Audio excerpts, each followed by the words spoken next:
प्रत्यक्ष दर्शन दो हमें। क्या हमने विचार किया? क्या हमने कभी संकल्प किया? परमात्मा का दर्शन, प्रत्यक्ष दर्शन 3 प्रकार से बतलाई गई है शास्त्रों में। स्वप्न दर्शन, प्रत्यक्ष दर्शन और ध्यान दर्शन। कितने दर्शन?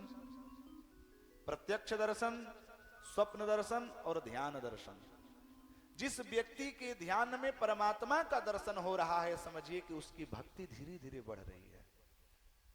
जब वह व्यक्ति बैठ रहा है ध्यान करने के लिए, माला लेकर के जप करने बैठ रहा है, उसके मन में भगवान की दिव्य छवि, दिव्य लीला और उनकी दिव्य चरित्र यदि स्मरण आ रहे हैं, तो समझिए कि वो भगवान की ओर अग्रसरित हो रहा है, भगवान उसको मिल रहे हैं। प्रत्यक्ष दर्शन होता है। एक होता है स्वप्न दर्शन। जब ध्यान अवस्था में जाते जाते जाते जाते, क्योंकि जब हम ध्यान करते हैं तो परमात्मा को सामने रखते हैं, उनका चिंतन करते हैं।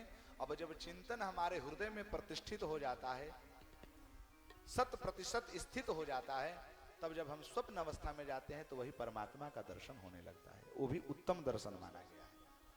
लेकिन सबसे उत्तम दर्शन माना गया है प्रत्यक्ष दर्शन।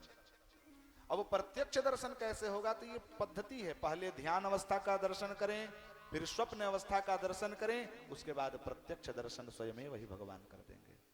प्रत्यक्ष दर्शन करने का गोस्वामी तुलसीदास जी ने एक सुंदर सा चौपाई बता करके बतला दी है कि भैया प्रत्यक्ष दर्शन कैसे करना है।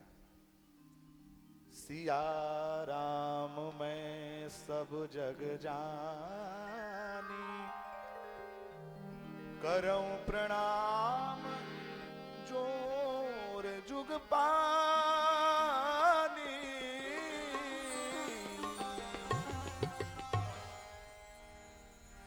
जब जीव में, संपूर्ण जीव चराचर में जब परमात्मा का दर्शन होने लगा, पति में परमात्मा का दर्शन, पिता में परमात्मा का दर्शन, अपने बंधु बांधव में भगवान का दर्शन जब होने लगा, सिया राम मैं सब जग जानी, करूं प्रणाम जोर जुग पानी का भाव जब हमारे हृदय में आएगा, तो भगवान न जाने किस रूप में दर्शन दे देंगे, हमें पता भी नहीं चलेगा।